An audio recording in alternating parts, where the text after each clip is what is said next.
ليس لوقعتها كاذبة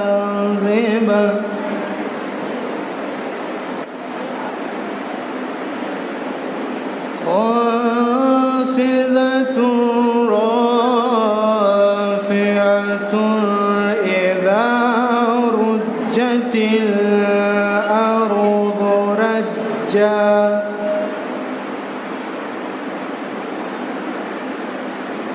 وبست الجبال بثا فكانت هباء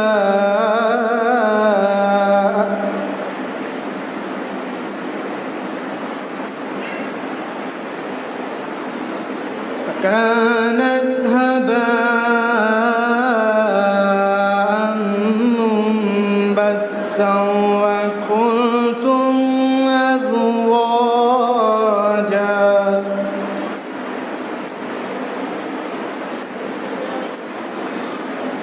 وكنتم أزواجا ثلاثة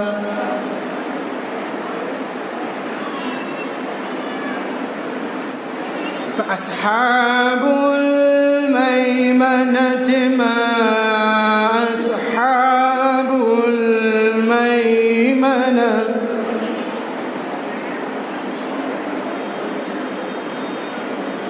وأصحاب المشأمة ما أصحاب المشأمة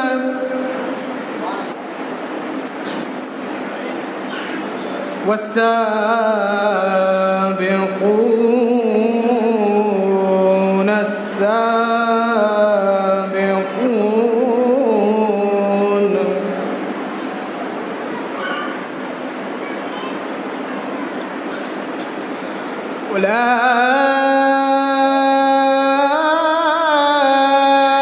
أولئك المقربون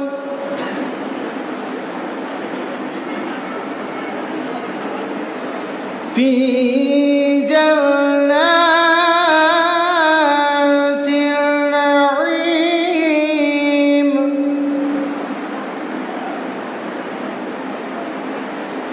ثلة من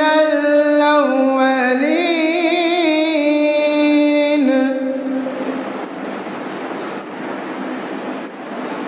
ثلة من الأولين وقليل من الآخرين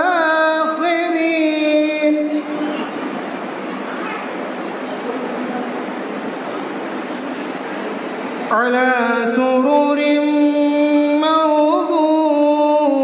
موضونة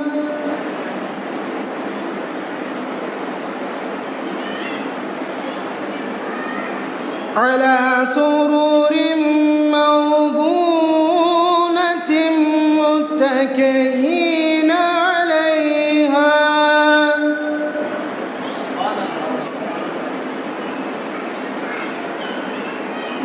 متكئين عليها متقابلين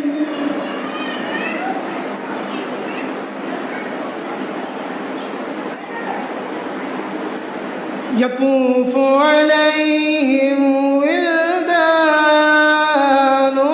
مخلدون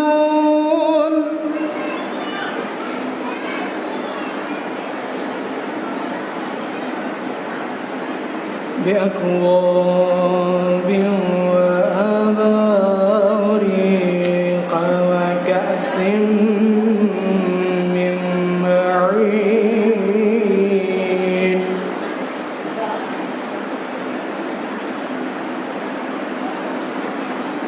لا يصدعون عنها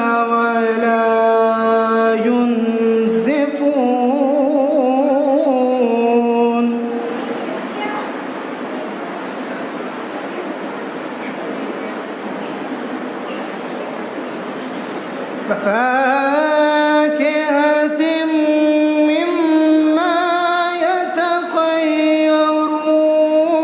يتخيرون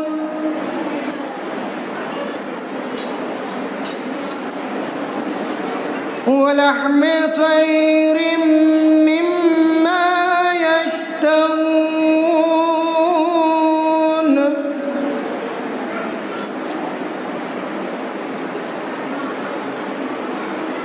وحور عين كأمثال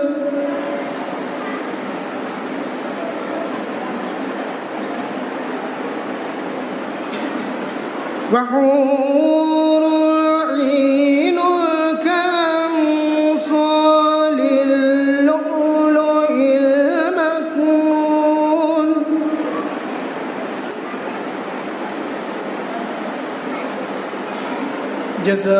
جزاء بما كانوا يعملون لا يسمعون فيها لغوا ولا تأثيما إلا قيلا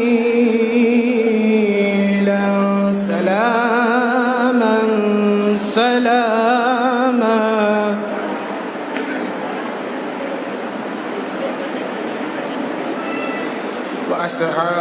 وأصحاب اليمين ما أصحاب اليمين صدق الله العلي العظيم وصدق رسوله النبي الكريم اللهم صل على محمد وآل محمد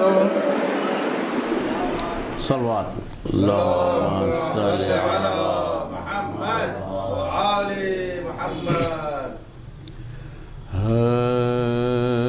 چین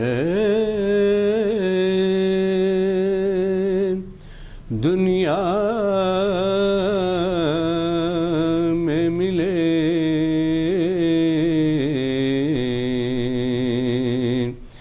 راحت عقبیٰ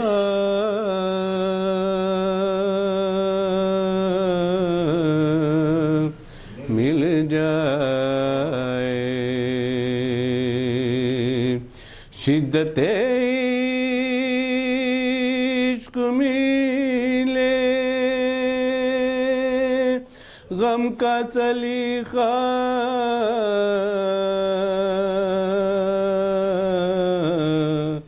مل جائے چین دنیا میں ملے کاسے دل لیے حاضر ہے درے دولت پر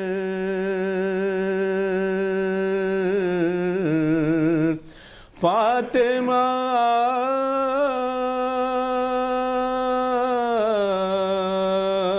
آپ کی اولاد کا صدقہ مل جائے چین دنیا میں ملنے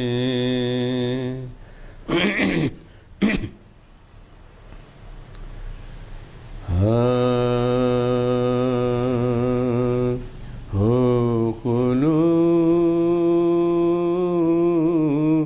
سے قلب کا مظہر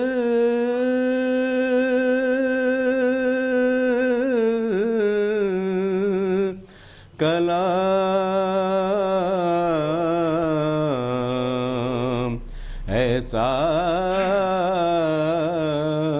تو فاطمہ روئے جسے سن کر سلام، ایسا تو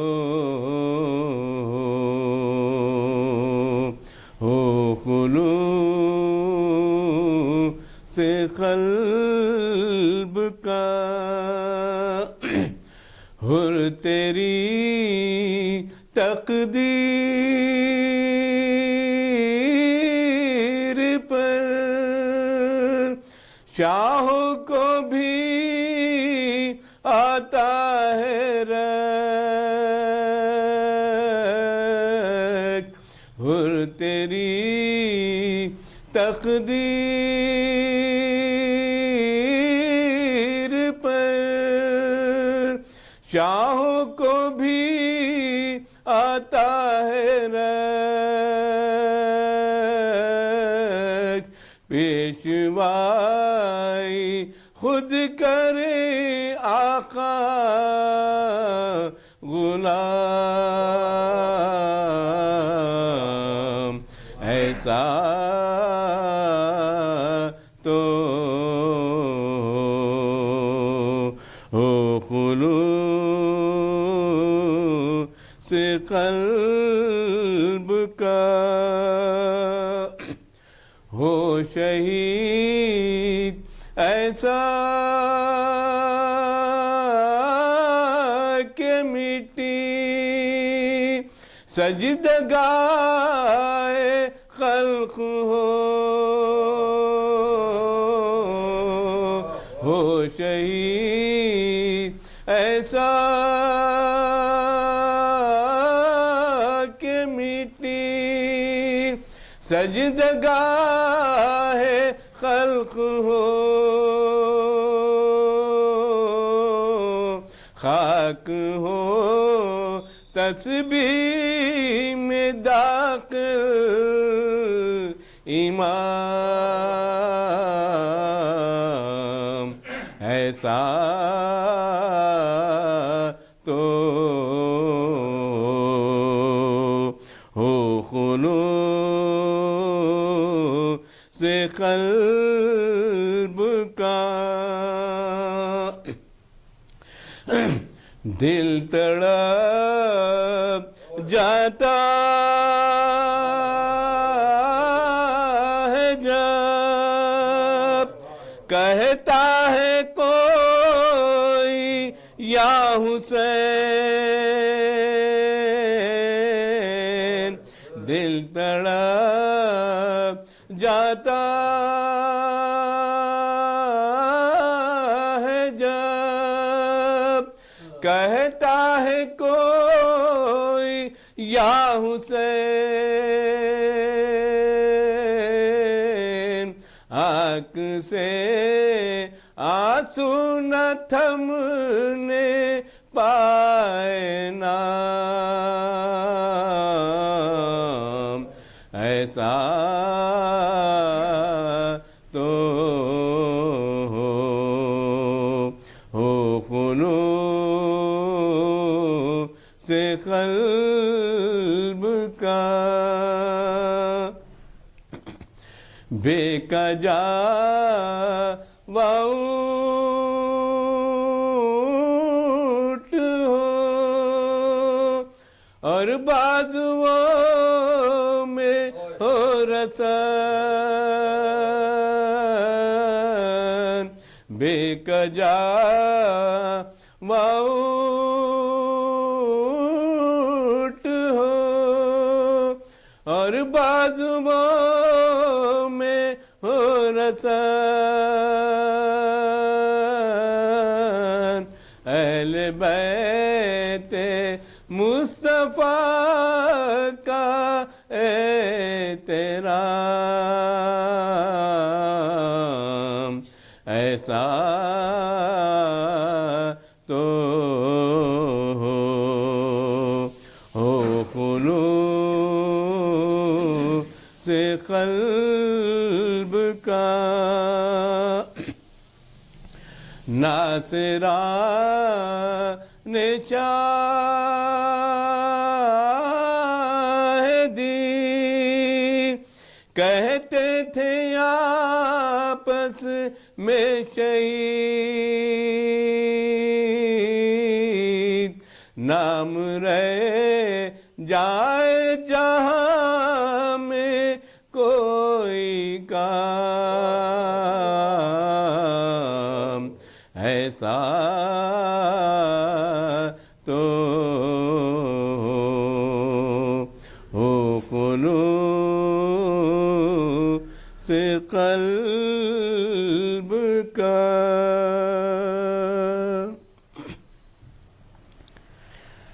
ایک سورہ فاتحہ مرحوم کے لیے سید اظہار حسین ابن سید انصار حسین مرحوم کے لیے سورہ فاتحہ فرمائیں۔ حضرات گزارش ہے ایک مرتبہ سورہ الحمد اور 3 مرتبہ سورہ توحید کی تلاوت فرما کر مرحوم و مغفور جناب سید اظہار حسین صاحب ابن جناب سید انصار حسین صاحب کی روح کو ایصال فرما دیجئے۔ رحم اللہ من قرأ الفاتحہ۔ اعوذ باللہ من الشیطان اللعین الرجیم بسم اللہ الرحمن الرحیم الحمد للہ رب العالمین والصلاة والسلام علی اشرف الانبیاء ومرسلین وشفیع المذنبین ابی القاسم محمد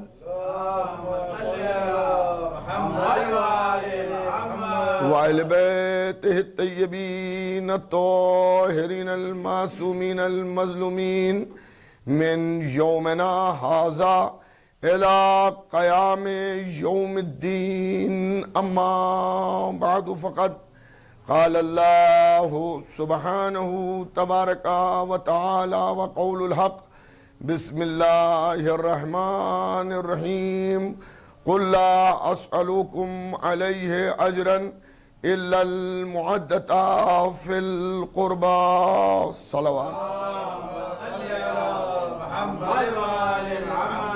حضرات یہ مجلس ایک مرحوم و مغفور محب اہل بیت امام حسین علیہ السلام کے عزادار جناب سید اظہار حسین صاحب کی منعقد ہے اور آج شب شہادت بھی ہے حضور ختمی مرتبت محمد مصطفیٰ صلی اللہ علیہ وآلہ وسلم اور امام حسن مجتبی علیہ السلام کی۔ میں نے ان دونوں مناسبتوں کی سبب اس آیت کو عنوان بیان قرار دیا کہ جس میں پروردگار عالم اپنے رسول کے ذریعے تمام مسلمانوں سے رسول کی محنتوں کی اجرت کی شکل میں معدت اہل بیت کو طلب کر رہا ہے۔ معدت اس محبت کو کہتے ہیں کہ جس میں دنیا کی تمام محبتیں سمٹ جائیں اور تمام محبتیں جہاں پر قربان کر دینے کا جذبہ پیدا ہو جائے اسے معدت کہتے ہیں۔ عمومی طور پر ہمارے ہاں معدت کا ترجمہ بھی محبت کیا جاتا ہے، لیکن اردو زبان میں محبت کا لفظ جو ہے وہ بہت سی چیزوں میں استعمال ہوتا ہے۔ انسان اپنے ملک سے محبت کرتا ہے، اپنے شہر سے محبت کرتا ہے، اپنے دوستوں اور اپنے خاندان والوں سے محبت کرتا ہے، اپنی اولاد سے محبت کرتا ہے، اپنے پیسے سے محبت کرتا ہے، اپنے گھر کے جانور سے محبت کرتا ہے۔ یہ تمام چیزیں محبت کی کڑیوں میں جڑی ہیں، لیکن کیا یہ تمام محبتیں برابر ہیں؟ جو اولاد سے آپ کو محبت ہے کیا وہی محبت آپ کو اپنی دولت سے بھی ہے؟ نہیں، خدا نہ کرے اگر اولاد بیمار پڑ جاتی ہے تو انسان اپنی دولت کو خرچ کر دیتا ہے، ختم کر دیتا ہے، مٹا دیتا ہے کہ اولاد بچ جائے، دولت ختم ہو جائے کوئی بات نہیں۔ تو اس کا مطلب یہ ہے کہ محبت میں ایک محبت پر دوسری محبت کو قربان کرنے کا جذبہ ہوتا ہے. مودت اس محبت کو کہتے ہیں کہ جس چیز سے بھی آپ کو محبت ہے اگر تقاضے مودت آ جائے تو اس محبت کو آپ قربان کر سکیں. محبت پڑھائی نہیں جاتی, محبت بتائی نہیں جاتی. انسان جب پیدا ہوتا ہے تو عنصر محبت کو لے کے پیدا ہوتا ہے. محبت کسی درسگاہ میں جا کر زانوِ ادب طے کر کے سیکھنے کا نام نہیں ہے. اگر انسان ہے تو محبت لے کے آیا ہے, اور محبت ہی کا یہ ریئیکشن ہے کہ نفرت.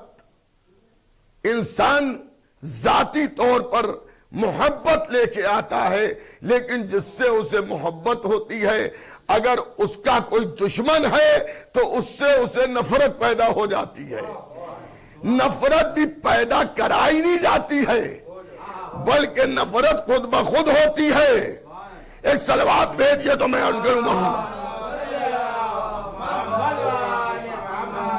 نفرت کا کوئی درس نہیں دیا جاتا, نفرت سکھائی نہیں جاتی. جس سے آپ کو محبت ہے اس کے دشمن سے نفرت پیدا ہو جائے گی. اگر آپ اللہ والے ہیں اور آپ اللہ کو مانتے ہیں تو شیطان سے خود بخود نفرت پیدا ہو جائے گی. اگر آپ حضرت نوح کو مانتے ہیں نبی تو ان کے دشمنوں سے نفرت خود بخود پیدا ہو جائے گی. موسیٰ کو اگر آپ مانتے ہیں حضرت موسیٰ کو تو فرعون سے نفرت خود بخود پیدا ہو جائے گی. اگر حضرت ابراہیم کو آپ مانتے ہیں تو نمرود سے خود بخود آپ کو نفرت پیدا ہو جائے گی. اگر حضور ختمی مرتبت کو آپ مانتے ہیں تو ابو جہل اور ابو لہب سے خود بخود نفرت پیدا ہو جائے گی. اگر آپ حضرت علی کو مانتے ہیں تو حضرت علی کے دشمنوں سے خود بخود نفرت پیدا ہو جائے گی. اگر آپ حضرت حسین علیہ السلام کو مانتے ہیں تو خود بخود منہ سے آپ کے یزید پر لعنت نکل آئے گی. ایک صلوات اور بھیجئے گا محمد و آل محمد پر.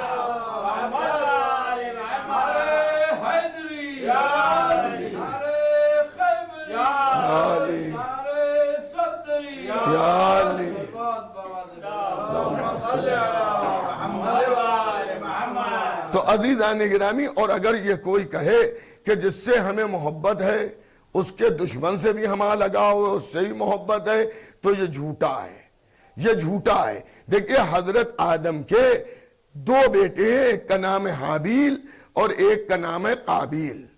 برائی نفرت پیدا کرتی ہے, خوبیاں اچھائی محبت پیدا کرتی ہے. دونوں سگے بیٹے ہیں لیکن ایک قاتل ہے اور ایک مقتول ہے. قاتل کون ہے؟ جس نے قتل کیا ہے. مقتول کون ہے؟ جو قتل کیا گیا ہے. حابیل مقتول ہے, انہیں قتل کیا گیا. قابیل قاتل ہے. ہیں دونوں بیٹے آدم کے, لیکن اپنے اپنے عمل کے ذریعے آدم کو کسی سے نفرت پیدا ہو گئی اور کسی سے محبت پیدا ہو گئی. حضرت آدم حابیل پر رو رہے ہیں, قابیل پر لعنت کر رہے ہیں.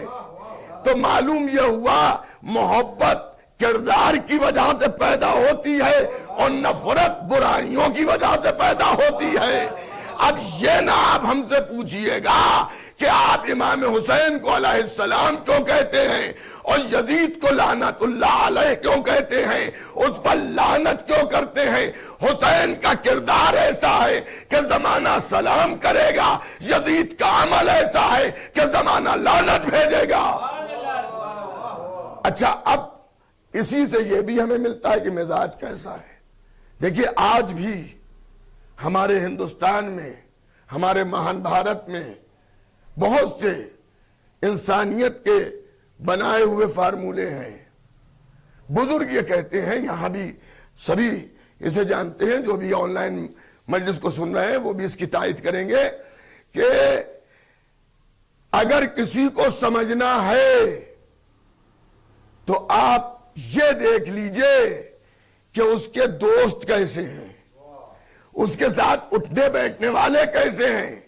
جیسے اٹھنے بیٹھنے والے ہوں گے تقریباً ملتا جلتا کردار اس کا بھی ویسے ہی ہوگا۔ اب عزیزان گرامی، حسین کو بھی زمانہ جانتا ہے اور یزید کو بھی زمانہ جانتا ہے، دونوں کے کرداروں کو بھی جانتا ہے۔ حسین راتوں میں نمازوں کے ادا کرنے والے کا نام ہے، حسین رکوع کی حالت میں سجود میں ذکر الہی کرنے والے کا نام ہے۔ غریبوں کو کھانا کھلانے والا کون؟ حسین ابن علی۔ محتاجوں کو سہارا دینے والا کون؟ حسین ابن علی۔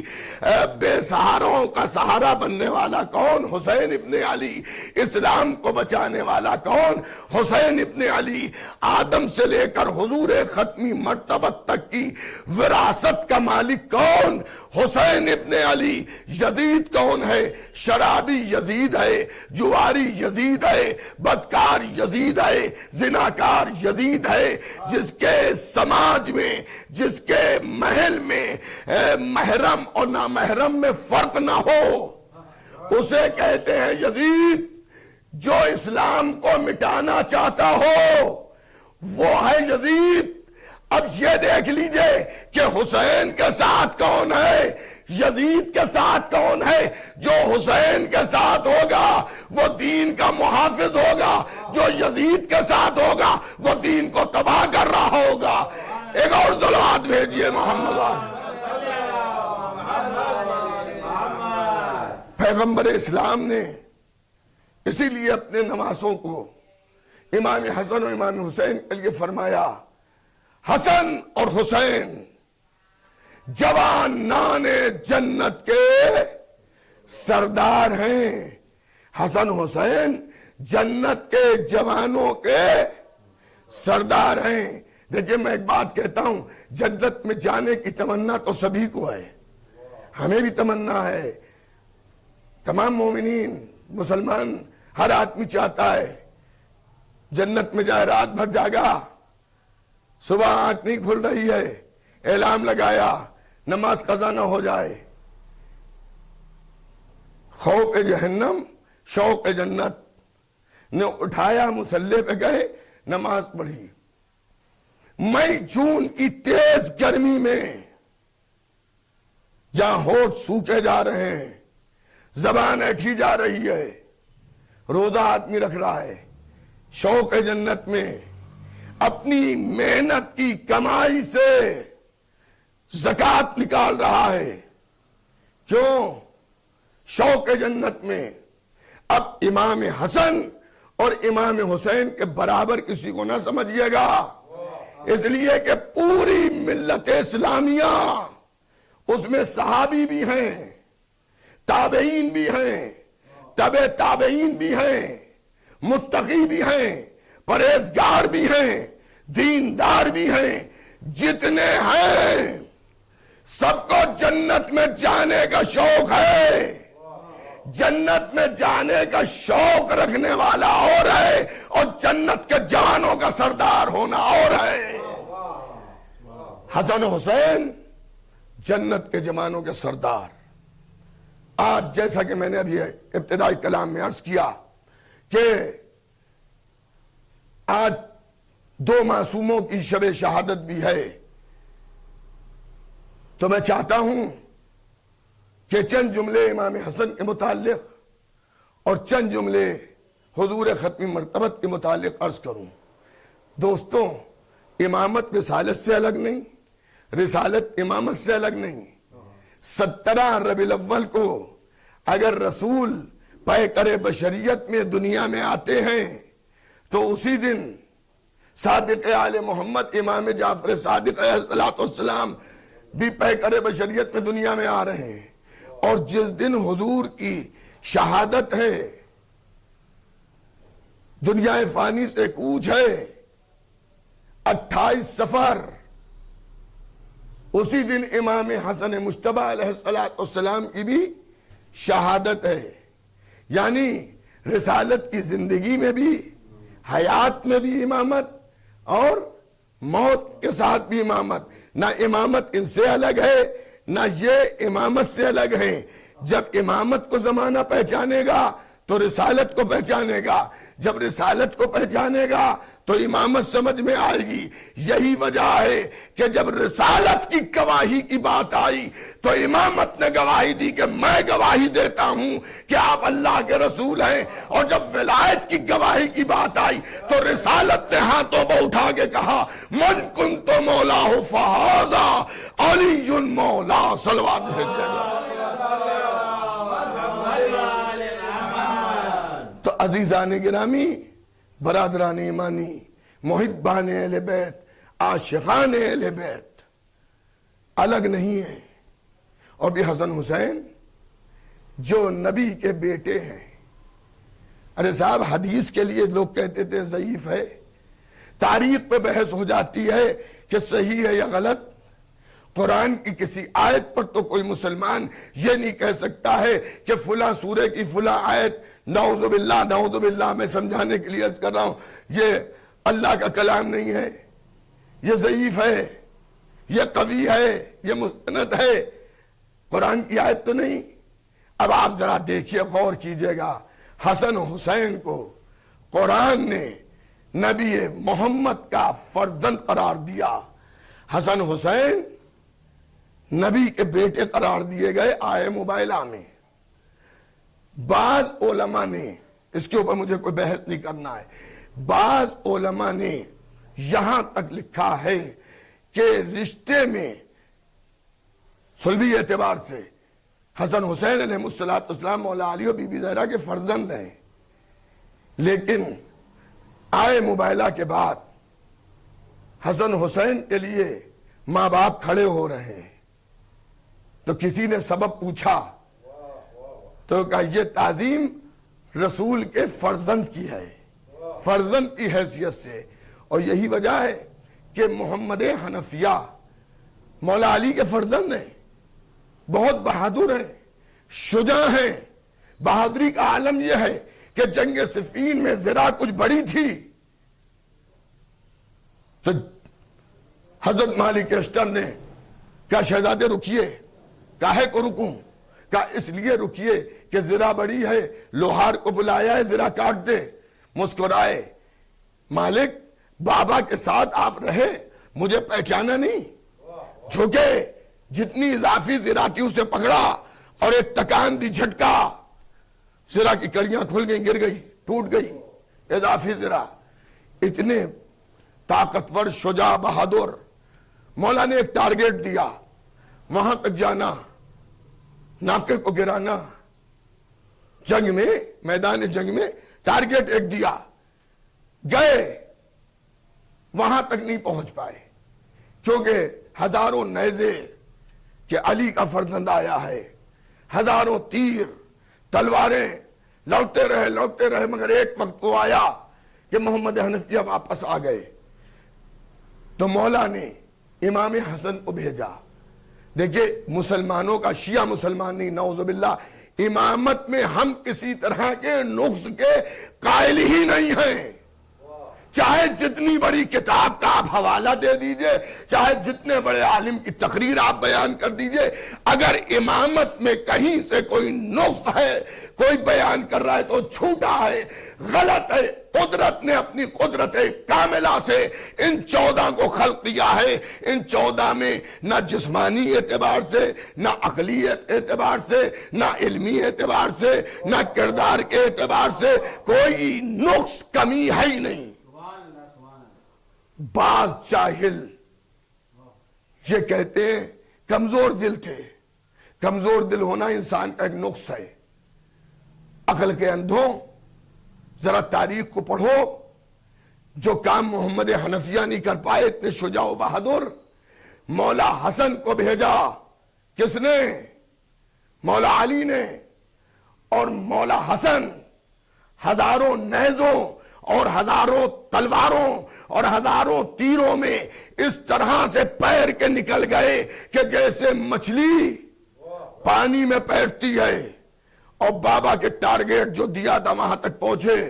نیزے میں خون بھرا، واپس آئے، علی مرتضیٰ کے قدموں میں نیزہ ڈال دیا. باپ مسکرا دیے، خوش ہو گئے. ابھی علی مسکرا رہے تھے کہ پیچھے سے کسی کے رونے کی آواز آئی. مڑ کے دیکھا تو کیا دیکھا؟ محمد حنفیہ رو رہے ہیں. مولا نے کہا وہ بھی فرزند ہے مولا کے. بیٹا رونے کا سبب کیا ہے؟ کہا بابا رونا اس پر آ رہا ہے، پہلے آپ نے مجھے بھیجا مگر میں ٹارگیٹ تک نہیں پہنچ پایا، بعد میں آپ نے بھیا حسن کو بھیجا، بھیا حسن ٹارگیٹ تک پہنچ گئے. اتنا سننا تھا.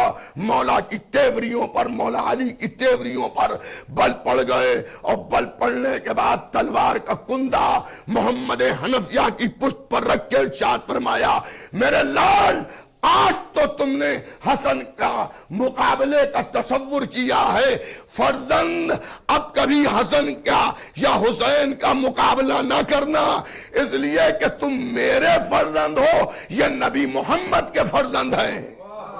ایک صلوات بھیج دیجئے محمد والے. یہ نبی محمد کے فرزند ہیں، کبھی ان کا تقابل نہ کرنا. اب حضرات میں اپنے مزاج کی بھی ایک بات کہہ دوں، ہو سکتا ہے سننے والوں کو پسند آئے، پسند آ جائے تو دعا دیجیے گا. محمد حنفیہ مولا علی کے فرزند ہیں، لیکن مولا نے کیا کہا؟ حسن حسین کا مقابلہ نہ کرنا، حسن حسین کا مقابلہ نہ کرنا، حسن حسین کا مقابلہ نہ کرنا. اب عزیزان گرامی، جب علی کا فرزند حسن حسین کا مقابلہ نہیں کر سکتا ہے تو ایرے غیرے نتھو خیروں کے لڑکے حسن حسین کے مقابل کیا آئیں گے؟ جو حسن حسین کا مقابلہ نہیں کر سکتا وہ زمانہ حسن حسین کے باپ کا کیا مقابلہ کرے گا؟ ایک اور صلوات بھیج دیجئے.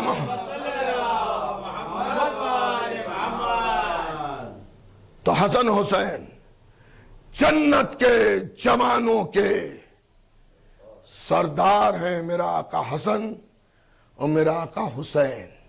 حدیث اتنی ہی نہیں ہے، حسن حسین جنت کے جوانوں کے سردار اور حسن حسین کا بابا ان دونوں سے افضل. یہ پوری حدیث ہے. حسن حسین جنت کے جوانوں کے سردار، حسن حسین کا بابا ان دونوں سے افضل ہے. امام علی علیہ السلام ان دونوں سے افضل ہے. اب میں اگر اپنا نظریہ پیش کروں تو کوئی کہے گا صاحب یہ شیعہ ہیں، یہ تو حضرت علی کے فضائل پڑھتے ہیں، اہل بیت کے فضائل پڑھتے ہیں.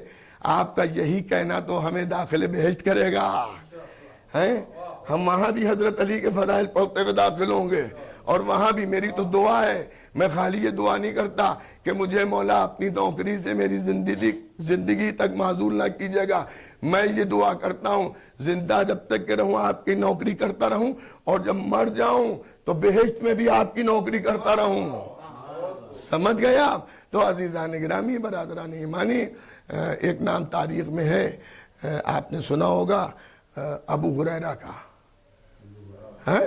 یہ نقل حدیث بہت زیادہ کرتے تھے، اور بالخصوص سائے ستہ میں اکثر حدیثیں ان سے نقل ہیں. یہ ایک الگ کی بات ہے کہ انہی نے بزم رسول میں بیٹھے کم. جس طرح سے مجلس میں شریک ہونے والوں میں بلا تشبیہ میں عرض کر رہا ہوں، مجلس میں ایک طبقہ وہ ہوتا ہے جو فاتحے سے شروع ہوتا ہے، سوز و سلام سے آتا ہے، اور جب مجلس ختم ہو جاتی ہے، زیارت پڑھا دی جاتی ہے، تب وہ واپس جاتا ہے. ایک طبقہ وہ ہے تو دیر سویر میں آتا ہے. ایک وہ ہوتا ہے جو بالکل نیاز کے موقع پر آتا ہے.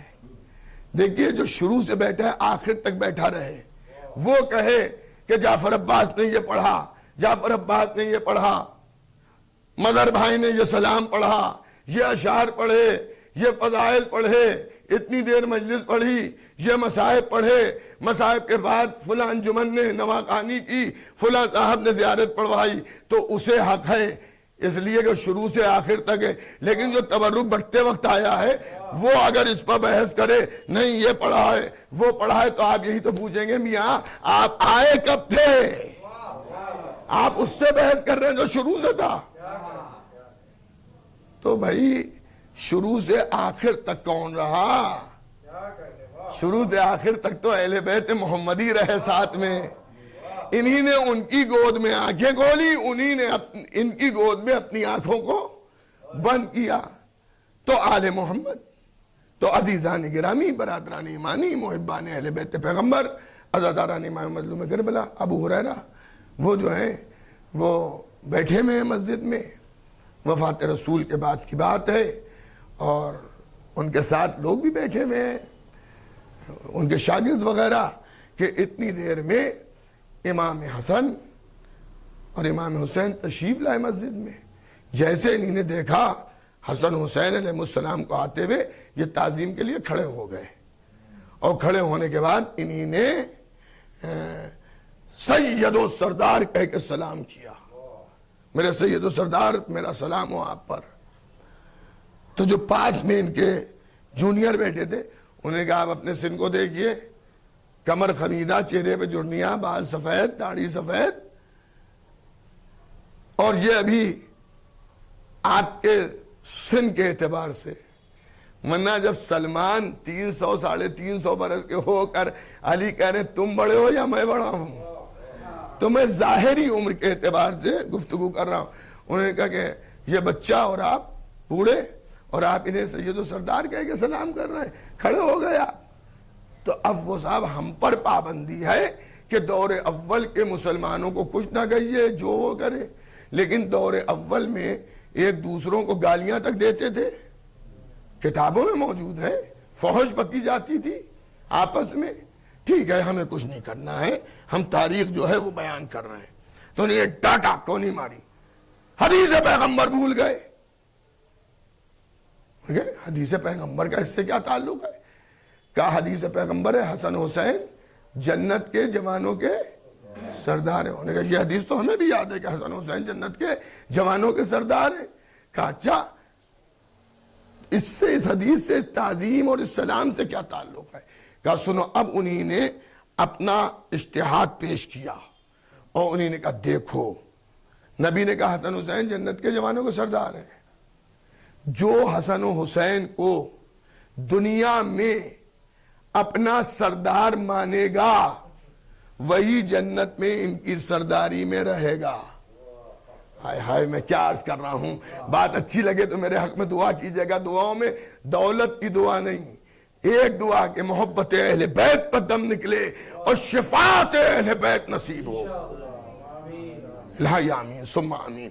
تو عزیزان گرامی، وہاں انہوں نے کیا کہا کہ جو دنیا میں حسن و حسین کو اپنا سردار مانے گا وہی ان کی سرداری میں جنت میں رہے گا۔ اب میں اپنے سامعین سے ایک سوال کرتا ہوں کہ سردار مانے گا، یہ کہا ہے ابو ہریرہ نے کہ جو دنیا میں سردار مانے گا جنت میں وہی ان کی سرداری میں رہے گا۔ تو سردار سے بیعت لی جاتی ہے یا سردار کی بیعت کی جاتی ہے؟ تو سامنے کا جواب یہ ہے کہ جسے آپ نے سردار مانا ہے اس کی بیعت آپ کریں گے، سردار سے بیعت لی نہیں جاتی ہے۔ اور جو بیعت کسی سے مانگے اس کا مطلب یہ ہے کہ وہ اسے اپنا سردار نہیں مان رہا ہے۔ ابو ہریرہ فرما رہے جو سردار نہیں مانے گا ان کو دنیا میں وہ جنت میں نہیں جائے گا۔ تو چلیے، ایک باپ اور ایک بیٹے کے لیے تو طے ہو گیا کہ یہ جنت میں نہیں جانے والے ہیں، یہ جہنم میں جائیں گے۔ جس نے حسن سے بیعت مانگی وہ بھی جہنمی، اور جس نے حسین سے بیعت مانگی وہ بھی جہنمی۔ تو حسن حسین سے جو بیعت مانگے وہ کون ہے؟ جہنمی۔ نبی نے کیا فرمایا؟ ان کا بابا علی ان دونوں سے افضل۔ جو بیٹوں سے جنت مانگے، جو بیٹوں سے بیعت مانگے وہ جہنمی۔ ارباب ولا پوری توجہ کیجئے گا جہاں جہاں آواز سنی جا رہی ہے کہ جو بیٹوں سے بیعت مانگے وہ جہنمی، تو جو باپ سے سوال بیعت کرے وہ ان سے بڑا جہنمی۔ ایک اور صلوات بھیجیے گا محمد والے۔ تو یہ مرتبہ ہے حضرت حسن کا، اور یہ مرتبہ ہے حضرت حسین شہید کربلا کا۔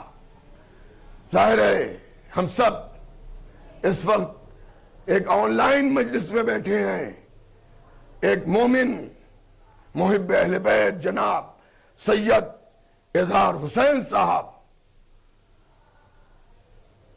جنہی نے شام غریبہ میں انتقال فرمایا، بمبئی کی سرزمین پر جو زندگی بسر کر رہے تھے،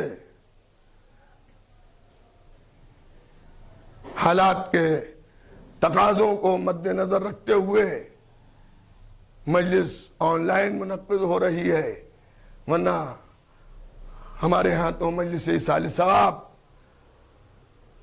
ہو یا مجلس شہداء کربلا ہو، ہم فرض اعضاء پہ بیٹھ کے مجلس کو انجام دیتے ہیں، لیکن بہرحال اس مجلس کا ثواب بھی مرحوم کو اسی طرح سے انشاءاللہ ملے گا کہ جس طرح سے عام حالات میں ہم فرض اعضاء پر بیٹھ کر اپنے مرحومین کو ذکر مصیبت امام حسین، ذکر فضائل اہل بیت بیان کر کے اجر و ثواب ہدیہ کرتے ہیں۔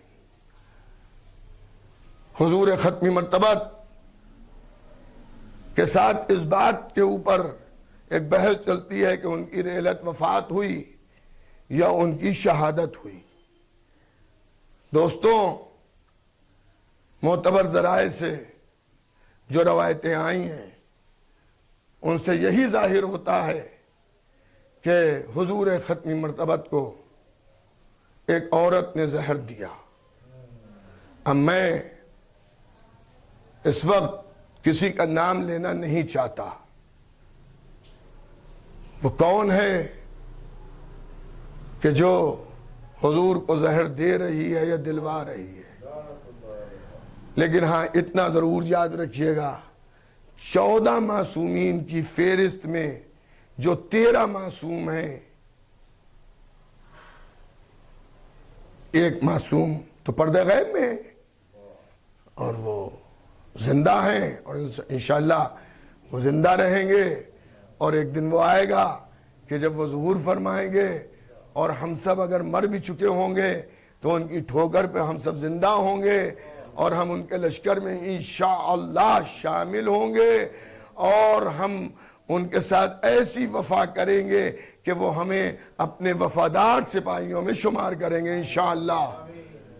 تو عزیزان گرامی، ان 13 معصوموں میں جو 12 مرد ہیں حضور ختمی مرتبہ تو 11 امام، اور اس سلسلہ ہدایت میں جو 11 امام شہید کیے گئے ہیں ان میں 2 امام ایسے ہیں کہ جنہیں عورتوں نے زہر دیا ہے۔ ایک امام حسن مجتبی علیہ السلام جن کی شب شہادت ہم سب بیٹھے ہوئے ہیں، اور ایک امام محمد تقی علیہ السلام۔ یہ عورتیں کون تھیں؟ یہ باہر کی عورتیں نہیں تھیں۔ امام حسن علیہ السلام کو ان کی زوجہ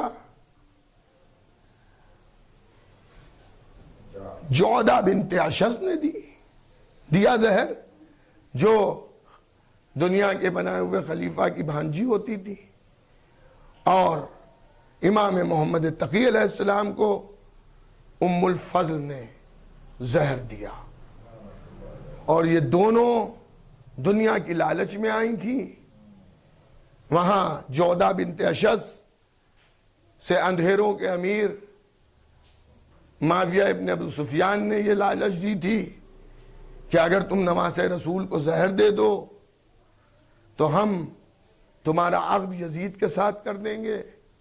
اور جب اس نے امام حسن علیہ السلام کو زہر دے کر یہ پہنچی ہے شام، اور اس نے کہا میں نے اپنا کام کر دیا، اب تم اپنے وعدے کو پورا کرو، تو معاویہ نے جواب دیا جعدہ تو نے مجھے بیوقوف سمجھا ہے، جب تو نواس رسول کی نہ ہوئی تو میرے لڑکے کی کیا ہوگی؟ اسے بھی کسی لالچ میں تو قتل کر سکتی ہے. اور ام الفضل جو امام محمد تقی علیہ السلام کی زوجہ تھی، اس نے بھی امام کو جو زہر دیا ہے وہ دنیا کی لالچ میں دیا. عزیزان گرامی، حضور ختمی مرتبت کو بھی گھری کی ایک عورت نے زہر دیا، جو زہر دھیرے دھیرے اثر کیا اور حضور ختمی مرتبت اس دنیا فانی سے رحلت فرما گئے. لیکن نبی کریم نے اس علالت کے زمانے میں بھی کہ جب زہر کا اثر نبی کے اوپر ہو چکا تھا، لیکن اپنے اہل بیت کا تعارف کرایا.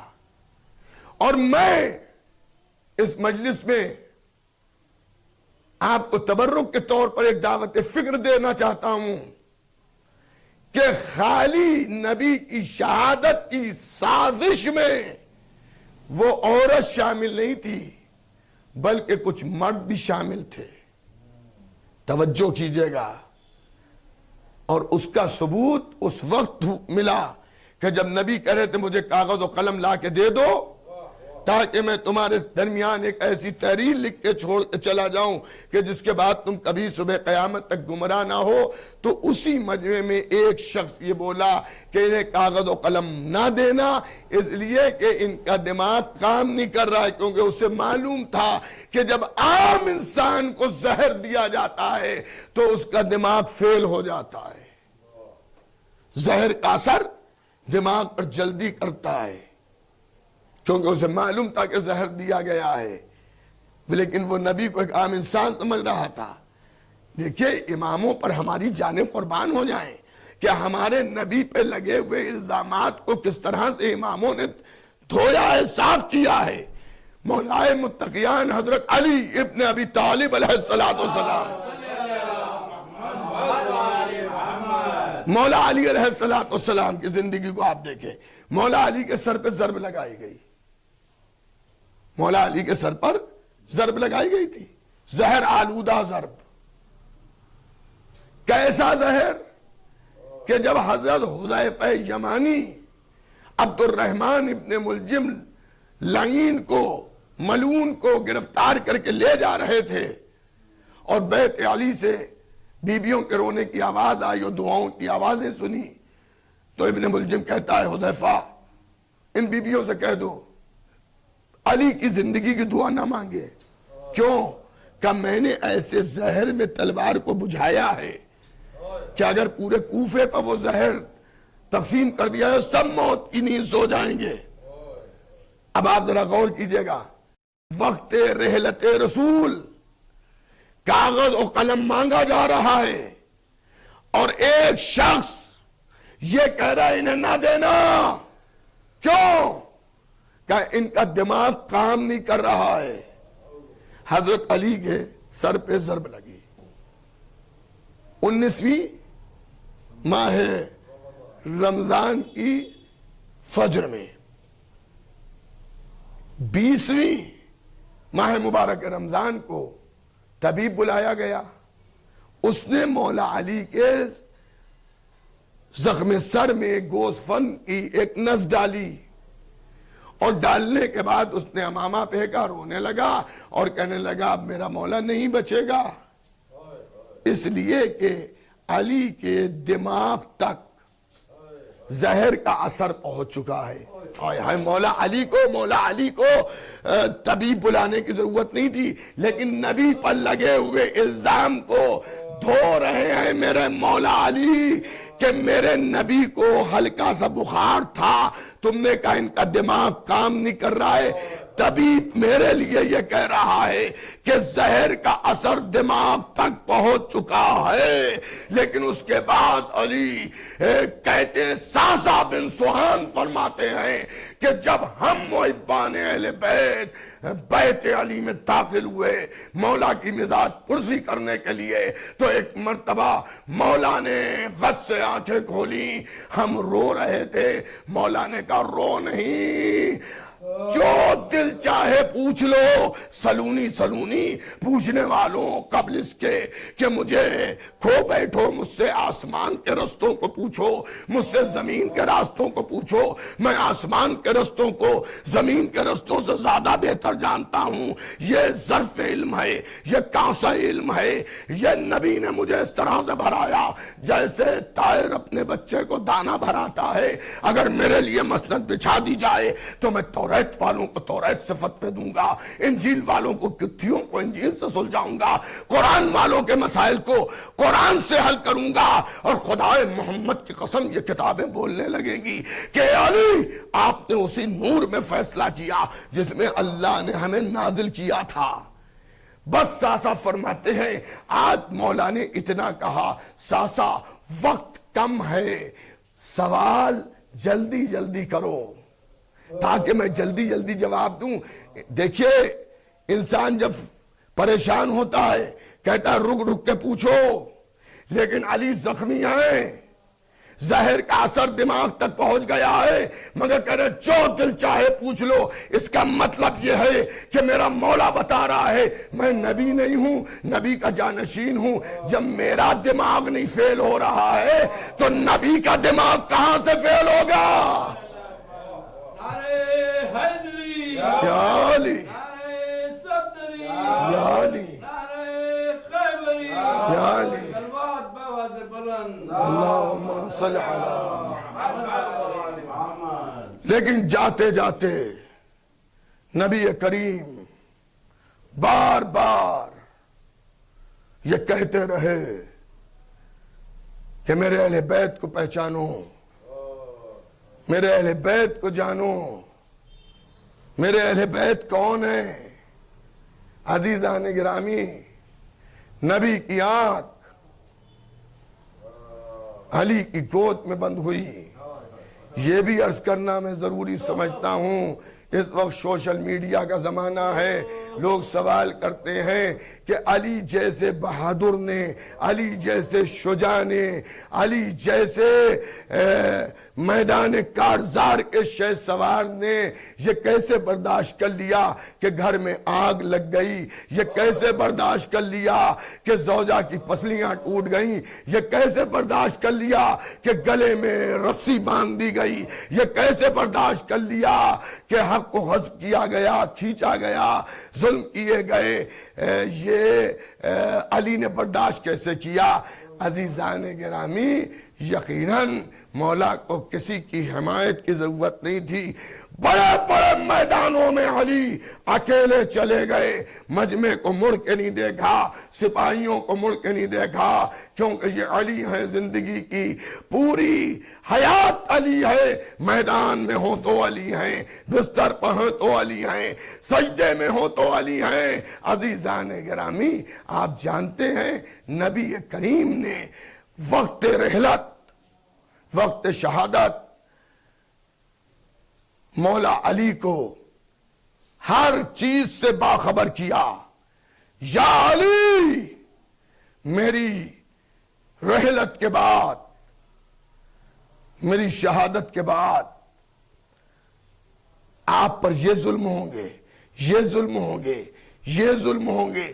تمام ان حالات سے آگاہی دی کہ جو ظلم مسلمانوں کی طرف سے اہل بیت پیغمبر پر ہونے والے تھے، جب سب سن لیا نبی خاموش ہوئے تو میرے مولا نے ارشاد فرمایا اللہ کے نبی اس موقع پر میرا فریضہ کیا ہے، میں کیا کروں، ان معاملات کو میں کس طرح سے ہینڈل کروں؟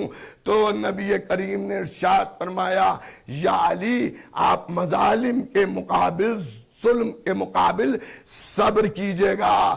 علی کی کمزوری نہیں تھی، علی علیہ السلام کی یہ کوئی کمی نہیں تھی، یہ نبی کی وصیت تھی۔ جو علی اپنے گھر کو جلتا ہوا دیکھ رہے مگر صبر کر رہے ہیں، زوجہ کی پسلیاں ٹوٹ گئی مگر صبر کیا، گلے میں رسی باندھ دی گئی مگر صبر کیا، کشاں کشاں کھینچے گئے مگر صبر کیا، باغ علاقہ فدق کو غصب کیا گیا مگر صبر کیا۔ حد یہ ہے کہ مسئلہ خلافت کو غصب کر لیا گیا مگر علی نے صبر کیا۔ عزاداروں، یہ ایک سال ثواب کی مجلس ہے، یہ ایک مجلس چیلم ہے۔ میری سمجھ میں نہیں آتا کہ مصائب میں کہاں سے پڑھوں، کس کا ذکر کروں۔ دو معصوموں کی شب شہادت ہے، اللہ اللہ۔ ایک تو حضور ختمی مرتبات محمد مصطفیٰ، لاکھوں سلام ہو اللہ کے اس رسول پر کہ جس نے اپنی پوری زندگی خدمت اسلام میں خرچ کر دی۔ لاکھوں درود و سلام ہو اس محمد عربی پر، ان محمد رسول اللہ پر کہ جن نے ہمیں اندھیرے سے روشنی پر میں لا کے بٹھالا، پستی سے بلندی پر لے آئے۔ ہمیں کچھ نہیں علم تھا، نبی نے سب کچھ ہمیں بتایا۔ آج ان کی شب شہادت ہے، اور ایک اس مظلوم امام کی، امام حسن بھی بڑے مظلوم ہیں۔ عزاداروں، جس طرح سے فضائل میں حسن حسین برابر ہیں، اسی طرح سے مصائب میں بھی حسن حسین برابر ہیں۔ یہاں امام حسن کے نیچے سے مصلی کھینچا گیا حالت نماز میں، نماز پڑھتے میں امام حسن کے پائے مبارک پر تیر مارا گیا۔ امام حسن علیہ السلام کے حق کو، حق امامت کو غصب کیا گیا، حق خلافت کو غصب کیا گیا۔ عزاداروں، امام حسن مجتبیٰ کو زہر دغا سے شہید کیا گیا۔ بس ارباب اذاں، مجلس تمام ہو گئی۔ جن مرحوم جناب سید اظہار حسین صاحب کی یہ مجلس 40واں ہے، ہاں ان کی اولادیں بھی ہیں، خدا سلامت رکھے، بیٹے بھی ہیں، بیٹیاں بھی ہیں، نواسے بھی ہیں، نواسیاں بھی ہیں، عزیز بھی ہیں، گھر والے بھی ہیں، زوجہ بھی ہے۔ لیکن اس سب کے باوجود بھی اے عزاداروں، ذرا بیٹوں سے پوچھئے، آج باپ کے 40ویں کی مجلس ہے، کیا بے چینی ہوگی؟ بیٹیوں سے پوچھئے کہ بیٹیوں کو کیا تڑپ ہوگی؟ ارے ان کی زوجہ سے پوچھئے تو وہ بھی غمگین بیٹھی ہوں گی۔ ارے بھرے گھر کے رہنے والے تھے، اب ذرا امام حسن کے گھر آئیے جہاں امام حسن کو زہر دیا گیا، حسین آ گئے۔ امام حسن نے امام حسین کو دیکھا، اے بھیا، نہ جانے اس پانی میں کیا تھا کہ میں نے اس پانی کو پیا۔ اے بھیا، میرے کلیجے کے ٹکڑے ہونے لگے۔ عزاداروں، امام حسین نے اس پانی کی طرف ہاتھ بڑھایا، اسے لینا چاہ رہے تھے کہ امام حسن نے اس پانی کو زمین پر پھینکا۔ ارے ایسا زہر تھا اس پانی کے اندر کہ زمین سے دھواں نکلنے لگا۔ اللہ اکبر، اللہ اکبر۔ آپ کی آوازیں بلند ہو رہی ہیں، آپ مصائب ہو رہے ہیں، خدا آپ کو کوئی غم نہ دے سوائے غم اہل بیت پیغمبر کے۔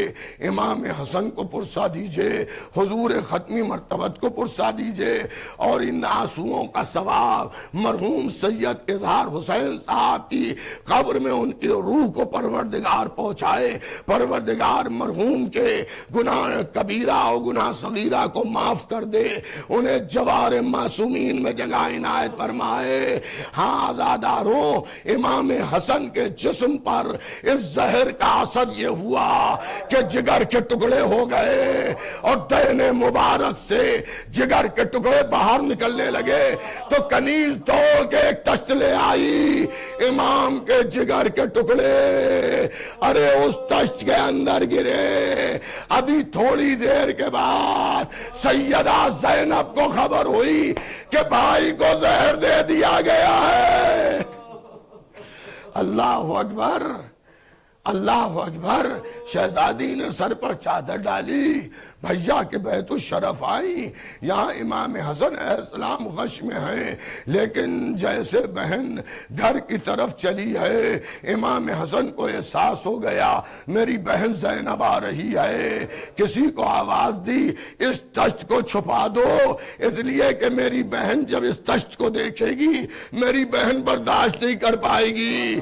اللہ اللہ تشت چھپا دیا گیا، زینب بیت الشرف میں آ گئی، آنے کے بعد بھائی بگرا دیا، اے بھیا، اے میرے بھیا آپ کو کیا ہو گیا؟ میں کہوں گا مولا یہاں آپ نے جگر کے ٹکڑوں کو چھپا دیا، لیکن کربلا میں اکیلی زینب لاش حسین کے قریب کھڑی کہہ رہی ہوگی، اے بھیا جسم تمہارا پامال پڑا ہے۔ اللہ اکبر، اللہ اکبر۔ بس عزاداروں آپ رو لیے، اب مجلس تمام ہونے والی ہے، بس 1 یا 2 منٹ اور سن لیجئے۔ عزاداروں امام حسن کی شہادت ہو گئی، حسین نے حسن کو غسل دیا، کفن پہنایا، نماز جنازہ پڑھائی، کیونکہ امام حسن کی وصیت یہ تھی کہ مجھے نانا کے پہلو میں دفن کر دینا، اور اگر زمانہ نانا کے پہلو میں دفن ہونے سے روکے تو مجھے ماں کے پیٹی دفن کر دینا۔ لیجئے حسن کا جنازہ بیت الشرف سے برآمد ہوا۔ خدا لعنت کرے اس مرد اور اس عورت پر کہ جس نے حسن کے جنازے پر تیر چلوائے۔ حسن کے جنازے پر تیر چلے، حسین نے جنازے کو زمین پر رکھوایا اور اپنے ہاتھوں سے تیروں کو کھینچا۔ عزاداروں عباس کو جلال آ گیا، عباس بے اختیار گھر کی طرف دوڑے اور دوڑ کے گھر میں پہنچے، تلوار کو اتارا، بے نیام کر کے باہر نکل رہے تھے۔ زینب نے آواز دی، عباس، عباس جنازوں میں تلوار لے کے نہیں جاتے ہیں۔ عباس ہوا کیا؟ کسی بی بی نے بتایا، اے شہزادی زینب آپ کے بھیا کے جنازے پر تیر مارے گئے ہیں۔ جناب زینب کہتی ہے نانا کا مدینہ ہے، یہ کیسے ہو سکتا ہے کہ میرے بھیا کے جنازے پر تیر مارے جائیں؟ آنے تو میرے حسین کو، میرا حسین آئے، میں حسین سے پوچھوں۔ اتنی دیر میں حسین دفن کر کے آ گئے، زینب نے گلے میں باہر ڈال دی، اے بھیا میں نے سنا ہے حسن کے جنازے پر تیر مارے گئے، اے بھیا کیا یہ صحیح ہے؟ حسین نے کہا بہن 9 تیر تو میں نے جسم سے خود کھینچے ہیں، اتنا سننا تھا۔ زینب واہ حسنا کہے کہ غش کھا گئی۔ میں کہوں گا شہزادی صبر کیجئے، ارے یہ مدینہ ہے، حسین نے تیر کھینچ لیے، ہائے وہ کربلا، تیروں پر حسین، ہزاروں تیر، زمین کربلا ہل رہی ہے۔ الا قتل الحسین بے کربلا، الا ذبح الحسین بے کربلا۔ پروردگار اس مجلس کو قبول فرما، اس کا ثواب جناب سید اظہار حسین صاحب کی قبر میں ان کی روح کو پہنچے۔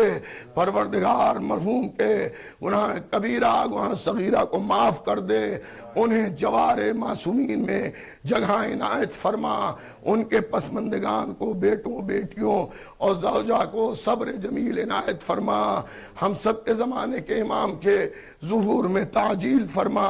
حضرات گزارش ہے 1 مرتبہ سورہ الحمد اور 3 مرتبہ سورہ توحید کی تلاوت فرما کر مرحوم و مغفور جناب سید اظہار حسین صاحب کی روح کو اصال فرما دے۔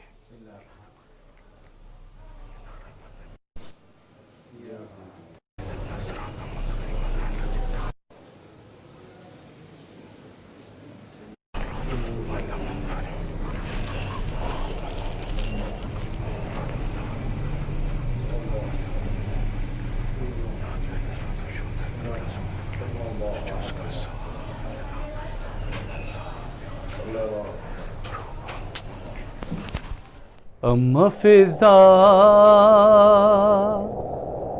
بتا دے مجھ کو پتھر کیوں آ رہے ہیں، اماں فضا بتا دے مجھ کو پتھر کیوں آ رہے ہیں، کیسا ہے یہ چراغاں دل ڈوبے جا رہے ہیں، کیا شام آ گیا ہے، اماں فضا بتا دے مجھ کو پتھر کیوں آ رہے ہیں، اماں فضا بتا دے مجھ کو پتھر کیوں آ رہے ہیں، کیسا ہے یہ چراغاں دل ڈوبے جا رہے ہیں، کیا شام آ گیا ہے، اماں فضا بتا دے مجھ کو پتھر کیوں آ رہے ہیں، نیزوں پہ جتنے سر ہیں ایک سر ہے ان میں ایسا، آنکھیں ہیں بند اس کی اور خاک پر ہے گرتا، عباس کا وہ سر ہے، عباس کا وہ سر ہے، تیور بتا رہے ہیں، کیا شام آ گیا ہے، اماں فضا بتا دے مجھ کو پتھر کیوں آ رہے ہیں، نیزے پہ رو رہا ہے مشکل کشا کا بیٹا، نامحرموں کے لب پر آیا ہے نام میرا، زینب کا نام لے کر ظالم بلا رہے ہیں، کیا شام آ گیا ہے، اماں فضا بتا دے مجھ کو پتھر کیوں آ رہے ہیں لوگ کس طرح کے ہم سے دعا کرائیں، اے قیدیوں دعا دو یہ دن نہ ہم پہ آئے، ہم سے دعائیں لے کر، ہم سے دعائیں لے کر دل بھی دکھا رہے ہیں، کیا شام آ گیا ہے، اماں فضا بتا دے مجھ کو پتھر کیوں آ رہے ہیں، ماؤں کی گودیوں سے لپٹے ہوئے ہیں بچے، ہیں ہاتھ رسیوں میں ماں کے ایسے جکڑے، بچے جو گر رہے ہیں، بچے جو گر رہے ہیں وہ مرتے جا رہے ہیں، کیا شام آ گیا ہے، اماں فضا بتا دے مجھ کو پتھر کیوں آ رہے ہیں، ہونے لگی اذانیں کیسے سروں کو ڈھانپیں، بازو بندھے ہوئے ہیں خون رو رہی ہے آنکھیں، آنکھوں کے خون سے راستے، آنکھوں کے خون سے راستے خون میں نہا رہے ہیں، کیا شام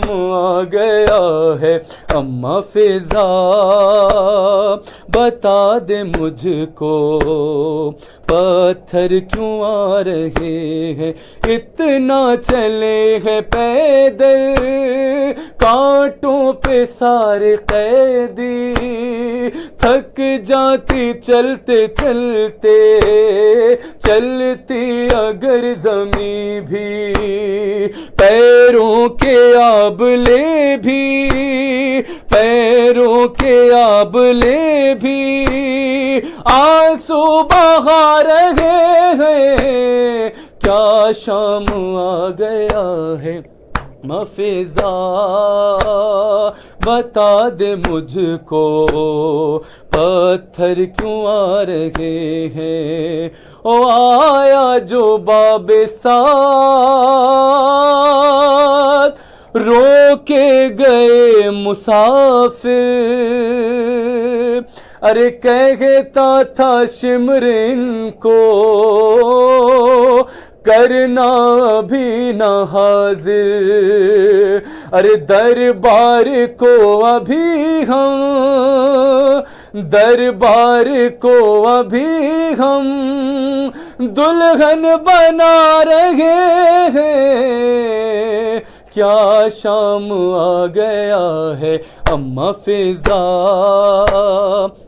بتا دے مجھ کو پتھر کیوں آ رہے ہیں، ریحان قیدیوں میں برپا تھا شور گریا، پلکوں سے کر رہی تھی ماتم جو بنت زہرا، سجاد نوحہ خواہ ہے، سجاد نوحہ خواہ ہے، نوحہ سنا رہے ہیں، کیا شام آ گیا ہے اماں فضا، بتا دے مجھ کو پتھر کیوں آ رہے ہیں اماں فضا، بتا دے مجھ کو پتھر کیوں آ رہے ہیں۔